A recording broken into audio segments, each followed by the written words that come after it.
Hello and welcome everyone to Chronos 2025.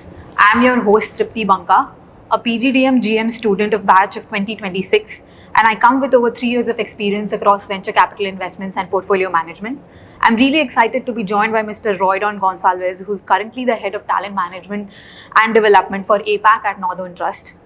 Mr. Roydon has had a fascinating journey from visual communication to management to talent development leadership, and today we'll get to hear all about it. Sir, thank you so much for taking out the time and joining us. It's been a pleasure. Thanks for having me here. Before we get into some nuanced questions, let's kick things off with a rapid fire round. Are you ready, sir? Yeah, sure. Let's go. Any one book or movie that has influenced you the most? I would say the Godfather series. Okay. Both the book and the movie. Your any go-to productivity hack? Okay, productivity hack these days, I mean, you can't do without AI. So ChatGPT is my productivity hack. Sure. Yeah. I think that we also resonate with it a lot. Yeah. One leader you admire from the past or present? Yeah, I would say Field Marshal Manekshaw. Okay. Favorite way to unwind after a long day? Go back, watch some Netflix and unwind. Yeah. Got it. If you weren't in talent management, what career would you have pursued? Like most Indian kids growing up in the 90s, I think cricket is one passion. Okay, that's very interesting. But yeah, life has its own plans. Got it. One word your team would use to describe you? I think my team would say I'm somebody who leads with compassion. Okay, very interesting. And a mantra you live by in work or life?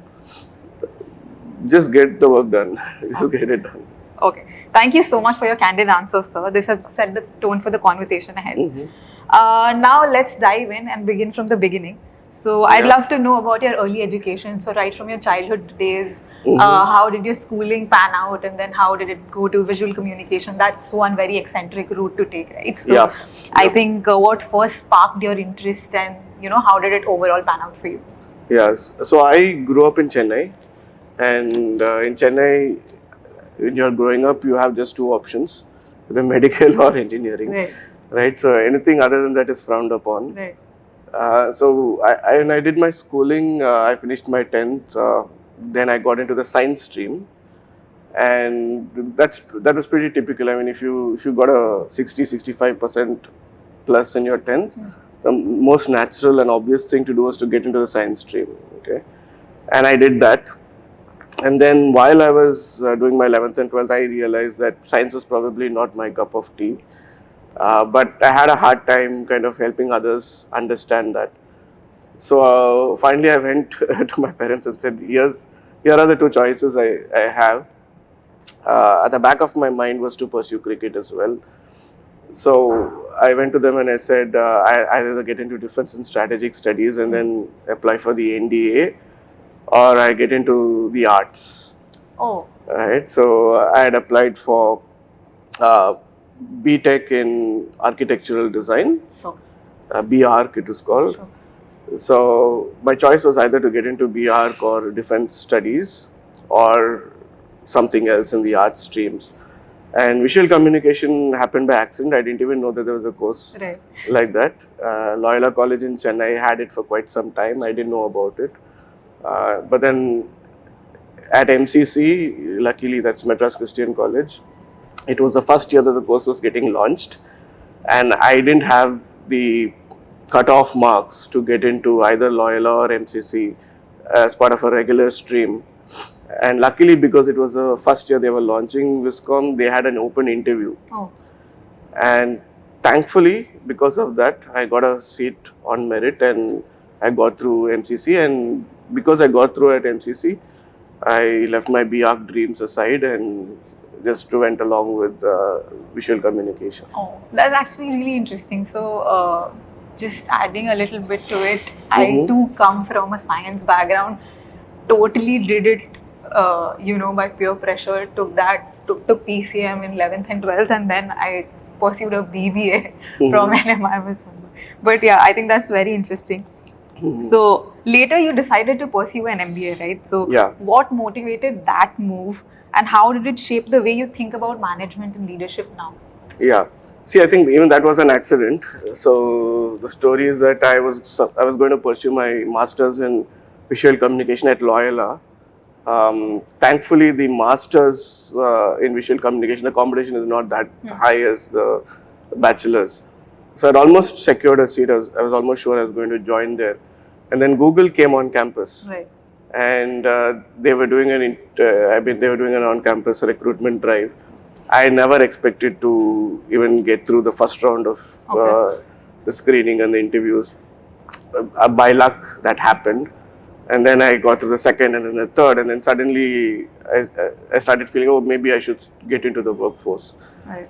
And thankfully, the Google gig didn't really happen because I didn't get through the last round. Sure. And the reason for that was because they kept asking me, like, what do you want to do next? And because I was planning to do my master's, I said, I just want to work for a couple of years because it is Google and see what happens. And then I want to go back and do my studies. Right? But the answer that they were looking for was I would continue in Google and pursue my studies. Right. I didn't know such an option even existed. Okay. Right? So this was like 20 years back, so we didn't have those many options. But anyway, they wanted somebody who would stay there for a longer term, and I wasn't that person. So I didn't get the role. And the fact that I got rejected was kind of a motivator for me. I was like, how can somebody reject me? No, I have to prove to the world that I am capable of landing a job. And I applied at a few places and I got the call. I was the first person in my class to get a job in an advertising firm, and that's how my career started. Okay, interesting.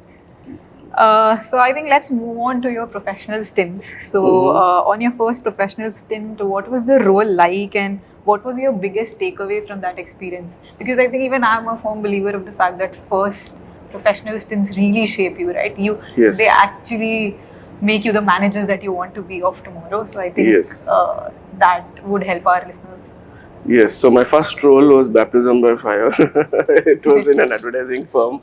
It's not easy. It was a private run by a family. Husband and wife were the directors and stuff. And I managed to hang on there for about 5 to 6 months.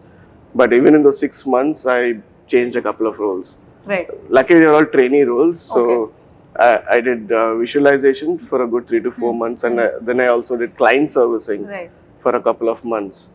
But it's a tough environment. It was 6 days of work. And I had to travel a very long journey to reach my workplace. And very hectic in the heat of Chennai.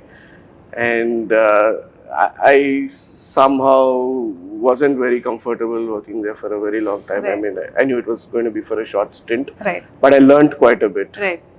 And then I got an opportunity with Aptech, which was launching the learning services division. And they needed graphic designers and creative people to come and join them. So I actually got recruited there at Aptech for graphic design and visualization roles. But then during my training period, I realized that instructional design was more interesting. It was basically like a director versus a production engineer kind of a difference. So I wanted to be the director. So I wanted to call the shots. So I switched to instructional design and they were kind enough to let me do that. Interesting. But I think one question still remains to be asked is how the transition from graphic designing, advertising, visual communication to, let's say, talent development and leadership happen. I think that will be an extremely interesting angle to the So I'll pick up from where I left from the previous question. So instructional design is very similar to creating a movie or a animation product, or it's just that it's for learning. Right. So I didn't see much of a difference between instructional design and filmmaking, which I learned in college. Right. It was a natural progression. Just that here the products, the outcomes are a lot more boring than a film or a documentary because it's a learning product. But the process is pretty much the same. You do the storyboarding, you do the planning of the visuals and the whole visual outcome of your product. Right. So from that aspect, it was pretty similar. So it was Right. a gradual, natural transition. Okay. I didn't find it difficult at all. And my journey in content development led me from one role to the other. So after AppTech, I learned quite a lot. Because again, it was kind of a startup. Okay. And it was in the growth phase, so a Right. lot of opportunities. I learned quite a lot during that stint. It was just a 3-year stint. Right. Then I joined an American company called Element K, which was owned by NIIT, Right. and then later acquired by Skillsoft. Yes. Yes. And I worked there for a good year. But that was the deepest learning that I had in terms of instructional design, because they had a proprietary model called Spark, Okay. which I think even today, unfortunately, the model was killed, right? But I think even today, it is one of the most sophisticated instructional models I have come across till date. Interesting. It was put together by a lot of instructional design specialists and scientists. A really good model. But that taught me a lot about content development. It taught me a lot about learning design and instructional design aspects. So I was able to put that to good use when I joined Accenture. Right. And I was there for a good 5.5 years. Right. I worked on a lot of prototyping, and I was able to use what I had learned at Element K and AppTech and during my college to come up with prototypes which were really very attractive, like Interesting. for clients. And I think even if it was a short module that we built, I think we put in a lot of passion, a lot of creativity, and I was lucky enough to get a team of similar creative minds, right? So I don't think our management tried to change that team for many long years. Right. In fact, we had like continuously 3-4 years as a group.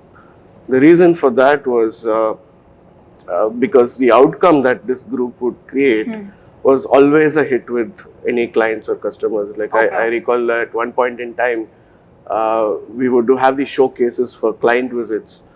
And suddenly somebody realized, we would show about 8 to 10 different samples. Okay. Somebody realized one day that, hey, 10 out of those 10 that you're showing clients are actually built by this one team. Right. In fact, 1 was done by somebody else, but 9 out of the 10 was done by my team and That's very interesting. graphic designers and instructional designers. So that was a rare coming together of creative people, like-minded creative people. Right. I think the outcome was fabulous. And then the transition to talent management happened again by chance. So Northern Trust was looking to set up their digital learning COE. Right. First time ever in the globe for the enterprise. And they did realize that India has a lot of potential. Sure. So I was recruited to set up the India function and run the India function. Did that successfully, and then went on to lead the function globally. Okay. And along with that, I got additional responsibilities for the APAC region for talent development, was then called learning and development, enterprise learning and development. So I was doing that for the APAC region, and then talent management and development kind of merged. A lot of synergy between the two. Sure. And a couple of years back, I started leading the talent management function as well, along with the development side of things. Sure. So I think one question that comes to my mind is, if you were to pick, let's say, between visual communication, management, graphic designing versus leadership, hiring, training and development, what is one pick that you would have and why? I mean, given a choice, I'd like to make movies. Right? Right? But then you need something to pay the bills. Right? Sure. But interestingly, over the last 3-4 years, at Northern Trust itself, I've been involved in a lot of corporate branding. Okay. So we're making a lot of corporate reels. Right. So filmmaking and stuff. And a couple of years back, we had the opportunity to use like cinema cameras to shoot some of our behavioral branding campaigns. Got it. So I'm kind of dabbling with a bit of marketing and communication as well. Great. That's great, actually. Yeah. So that's what I'm assuming excites you the most about your role. Oh yes, yes. In fact, my country head in India, whenever she sees me, she's like, "Are you sure you're in the right job?" Interesting. Okay. So let me talk a little more deeply about Northern Trust, right? They being one of the major names in financial and asset management. So what's your approach to talent management there, and how do you look at hiring, especially at leadership level? Yeah. So I'll take a step back and let's look at it from an industry perspective. Sure. Right. I think see what's prominent now in India are the GCCs, right? The Global Capability Centers. Now, for those of you who don't know what a GCC is, so GCCs are basically captives, Right. and they are basically headquartered in the US or Europe or some other country, and they have an operations center in India. Okay, and GCCs have been around for 40 years. In fact, the first GCC in India was way back in 1985 when Texas Instruments came to Bangalore. But during the 90s, the Infosys, the service companies like the Wipros, the TCSs would get the work, and they would do it they would work for clients. They would work for these multinationals. Sure. Right? But with our economy opening up, with infrastructure growing, a lot of these multinationals realize that there is more cost arbitrage, to be gained by setting up their own centers. Okay.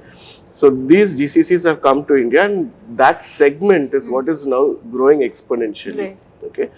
And Northern Trust is one such example. There are multiple other examples. Okay. Now there's a constant, what do you call it? There's a constant movement in terms of how a GCC operates. So the GCCs are scaling up, they are evolving with time. Right. And now there is a rhetoric that's being promoted to our advantage, Right. that we've kind of moved beyond the cost arbitrage, and we have moved up the value chain. Right, the GCCs in India have moved up the value chain. Right. Right now, along with that comes the whole leadership aspect and leadership perspective. Right, because running an operations center versus running an R&D center are two totally different things. So to run roles or to run a business which is up the value chain, you need that kind of leadership. Right. Because right now you're not just following orders, or you're not just executing the operations aspect. You're building products, you're interacting with clients, customers, you're creating the product portfolio of your organization. Correct? So the kind of leadership that's required is a lot different from what it used to be in the past. Right. And if you look at the GCC leadership that has grown over the last 20-25 years, all these leaders have grown on the back of the operations front. Oh, that's actually Right? interesting insight. Whereas now you need a different breed of leaders who don't come from the operations background and don't have the operations mindset. They need to have the product mindset or an innovative mindset. Right? And it's very hard to develop these leaders who've grown in this operations mindset, because see, leadership has a lot to do with mindset. Right. Correct? You need to have that kind of innovative mindset, progressive mindset. Right. So I think that is something that we as a country, as a community, as a GCC community, have a long way to go. Right. Because we are not churning out leaders, GCC leaders, who can move the workforce or motivate the workforce towards a higher value chain in terms of Right. Business operations or R&D or product development. Right? So I think as a country, as a collective group, I think that's one space where we have a lot of work to do. Right. Interesting. So I think just building a little bit on that, right? So since artificial intelligence, ML also in finance is a major topic of discussion in the recent times, where the professionals, I think, constantly fear being replaced by AI, right? So what domains or subdomains you see, especially in finance facing roles or investments facing roles, that you think will be the most affected? And I think just a continuation to that would be, what are the some ways or skills you think professionals should learn to be able to combat that? Yeah, let me answer the first half of the question first. See, any task, not necessarily in finance, it could be in any domain. Any task that is repetitive, okay, and requires a certain repetitive logic to be applied, Right. can be replaced by automation. Right. Okay, not necessarily AI. I'm not even going as far as AI. Got it. Okay, because AI-based systems are getting a lot more sophisticated by time, it's only a matter of, I don't know, maybe a few years if we are lucky, before a lot of repetitive tasks which are done at scale, at volume, are done by these machines.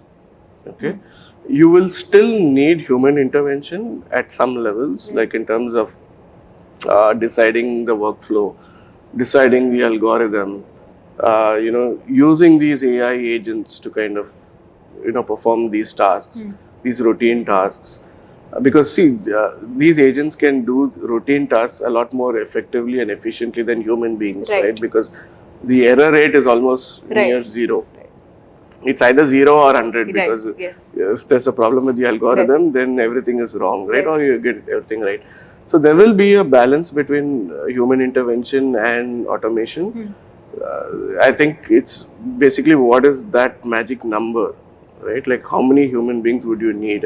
The answer is quite obvious. It's going to be less than 10%, perhaps even a lot lesser than that. And it cuts across domains. Okay. Now, what do we do as part of a talent workplace? Like, how do we pivot to the next thing? I think that's a question that is still unanswered. Right? I think that is for leaders to introspect and see, okay, because leaders know the skills, the competencies within their organization. They know what their people can and cannot do. So I think it's for the leaders to introspect and see, okay, I have this talent and I want to retain this talent. Now, how am I going to best utilize the talent that I have? It could mean upskilling them. It could be reskilling. It could also mean getting into new domains which nobody has even thought about, right? Because a lot of these organizations have been around for decades, and some even for centuries, right? And at every given point in time, they've pivoted themselves, right? They've reinvented themselves. So, but this reinvention has happened because you had somebody at the helm of things who said, you know what, here's what I'm good at doing, here's what my workforce is good at doing, and here's the obvious next opportunity for me and my organization, right? And they've made those bold decisions. So I think it will happen organically. I don't think there's anything that we need to do to force these things. I think leaders will wake up and they will, champion the cause and lead their flock. Got it. So I think just now, since I have this opportunity, I would also like to ask you, just for the benefit of the cohort, right? So what are the trends you're seeing shaping up in finance at an entry or a mid-level management role? So maybe if we can divide them up, let's say, into must-haves or non-negotiables that you at Northern Trust also look at, and absolutely good to have skills. I think that would also be very helpful to the listeners. So what do you think would really comprise the pecking order, if in that sense you will? Yeah, see, in terms of skills, in the finance sector, entry level, you're just looking for, basic skills which any BCom or an MBA in any institute is going to teach you, right? And see, apart from that, what differentiates high performers from the rest of the crowd is that they have critical thinking skills, right? And these are skills that you would need in an AI-based era. See, we are talking a lot about AI and generative AI and robotic process automation and all of these things. See, reality is that most processes are still being done the traditional way, okay? Especially in the financial world, okay? And see, banking and finance is always a little skeptical, a little late to any technological development, right? We always like to wait and watch. So because you can't take that much of a risk. Right. And these are profitable businesses. You can't take a risk by, Right. bringing in technology which you're not sure about yet, right? So it'll take its time. But then those who are joining the workforce right now, maybe 4 years, 5 years down the line, when some of these emerging technologies are more prominent and used more widely, will have to pivot their careers to the next level. So, in all likelihood, lower middle management and middle management, correct? So at that point in time is when analytical thinking, critical thinking, decision making, the more softer skills will come to the front, communication skills.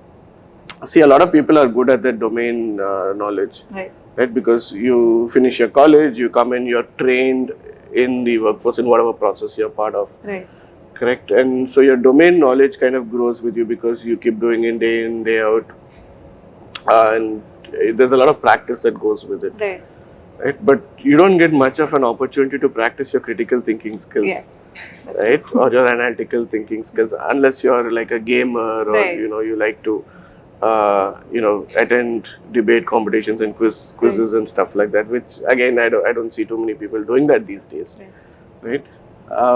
So I think the softer skills, primarily analytical thinking, how do you make decisions, how do you problem solve, okay, I think these are certain things that all of us have to keep polishing ourselves. So I think I draw a little bit more insight from our conversation that we had from the marketing head at Royal Enfield. So we were sort of trying to understand how agentic AI is sort of used in marketing, right? So he also said the exactly same thing, right? That AI can enhance, but it cannot really replace the years of industry domain experience that you bring and the knowledge that you bring, right? So I think that really helps. So just talking a little bit about more of your rewards and accolades that you have received as the Northern Trust Chairman's Award and recognition among top micro-learning leaders. So what did this mean to you, and what projects are some of them which you are really proud of? Yeah, so the Chairman's Award is an interesting thing because I think that was the most impactful piece of work in my entire career because that came just after COVID. And the reason for that award was because when COVID hit us, our training didn't stop even for a single day. Right. And the reason behind that, again, I can't take all the credit for it because most of the groundwork was done by my predecessor. Right. So she had actually initiated building content for virtual delivery. Right. Because see, in the APAC region, we have boots on the ground in just 2 locations out of the 8 or 9. At that time, we had 9 locations. Right? And the other 7 locations, we had to deliver our trainings virtually. Sure. So my predecessor foresaw, of course, she didn't foresee COVID, but she planned for virtual delivery. And of course, because I was part of digital learning, I had helped them with the templates and stuff. So the templates were ready. So when COVID hit, we were one of the fastest organizations globally, MNCs globally, to make our content available on mobile phones for our employees to consume. And we were able to do that in weeks. And again, one of the reasons was because we were building our content on HTML5, which was mobile ready. It was a device agnostic technology, which most of the others were not using. They could have, the technology was available, but everyone was laid back. But we were proactive in that sense. So all of our content, I think since 2016, 2015 itself, was based on HTML5. And because of that, we were able to just flip a switch, right? And all our content was mobile ready, and even our content, which was for facilitator-led content, the way our templates were built, it was ready for virtual delivery. Oh, interesting. Right, and because of that, our learning consumption during the COVID period, because suddenly people had a lot of time, especially in Bangalore and Pune. because they were not traveling, right? You know, in Bangalore, Yeah. it's 2 to 3 hours of travel every day is like normal. And those days it was 5 days a week working from office, right? So suddenly a lot of people found that they had those extra 3 to 4 hours every day, which they could invest to upskill themselves. Okay. And when we opened up all these virtual catalogs and online catalogs, we found that a lot of our employees were going and taking training on our learning management system. And our training consumption spiked, like, if I remember rightly, like every quarter, it would increase 22%. Okay. Right, without a push. This was pull. Right, and that continued for I think 8 to 12 quarters. And then the Great Resignation started, and then everything everything went haywire after that. But for a good 2 to 3 years, I think it was a good run, and that was why I got the chairman's award. Right. I think that also brought together your passion for filmmaking, right? So a little bit of that. And no, at that time there wasn't much filmmaking. It was basically just virtual delivery, like virtual instructor led through a virtual conference. Okay, got it. Yeah. So not much of filmmaking there. Got it. I would also just briefly like to touch upon several professional certifications that you hold, right? Like design thinking practitioner and NLP coach. So which one has had the greatest impact on your approach to leadership and learning in general? I think both those examples that you picked, I think are the ones I would also pick. Because design thinking for me, see, I was always practicing certain principles of design thinking. Right. I don't know how I picked it up, from where I picked it up, maybe from college. But I didn't know that was what was design thinking, right? I just picked it up along the way. But after going through the course and getting certified in design thinking, it was a more conscious effort. So a lot of our products, and I didn't go alone for the training, I took some of my team members. And after I came back, I made sure like all my graphic designers were certified in design thinking. So our entire team was certified, and we were also practitioners of design thinking. And because of that, a lot of our products, and even during the COVID time, right, the products that we were churning out were built based on design thinking principles. Right. And because of that, those products resonated very well with our employees. And it was very easy for them to learn the key aspects. So we stopped doing these half an hour, 1 hour courses. Our courses were just like 5 minutes, 10 minutes, 15 minutes, but you would still get, what you would typically want to get out of a 30-minute session. So that helped a lot. NLP, again, I think it's an underestimated kind of a skill because you can use it for coaching, you can use it for leadership development, you can use it, the application of NLP is quite vast. Right? And again, NLP techniques, while I was getting trained, I understood that I was already utilizing some. But then I learned a lot more, and I was able to apply that as part of my work when dealing with leaders, trying to influence certain decisions in favor of what we are thinking. NLP came in very handy. Right. And also when I'm coaching my own team members and helping leaders coach their team members, it came in very handy. Yeah. Okay. So while I really don't want this conversation to end, it's been a really interesting one. I have one closing question for you. Yeah. What advice would you give to aspiring leaders who want to create real impact in their organizations? Yeah, I think it's a very difficult question, and I'm glad you kept it to the end. See, I think every organization has its goals, right? And based on its goals, every organization worth its salt has a strategy, right? And every organization has a certain vision and basically a pathway as to how they are going to achieve their goals, correct? So I think as a leader, it's imperative to understand where the organization is going, okay, and then connect the purpose of every employee's outcome or output that every employee is generating to that purpose. Okay, so it's about helping every employee in your team understand how their contribution contributes to the larger goal. Got it. And if you make that connection properly, you're actually defining a purpose for the person. Right. Okay, and when that person sees the larger scheme of things, right, when they see that, okay, this little thing that I am doing, right, it could be a repetitive task, Right. it could be a boring task, it doesn't matter, right, but if they are able to see that, okay, I am working towards a larger purpose of helping my organization achieve its goals, Right. which in turn is going to help our clients or customers or society at large, Right. that's going to give them that confidence boost or that energy that they need to continue with the organization, right. That helps in retention, it helps in engagement, it helps with a whole lot of things, and it makes life easier. So. Got it. I think even that I've imbibed in my life. So just doing repetitive tasks over and over again, right? The boring tasks, so to speak. And I think that's where you get discipline. So Yes. thank you, Mr. Roydon. It's Thanks has for been having such me. an insightful conversation. Thank you for sharing your journey, your lessons, and your vision for leadership and learning. Wishing you all the best in your continued journey, and thanks again for joining us on the podcast. Thank you and all the best. Thank you.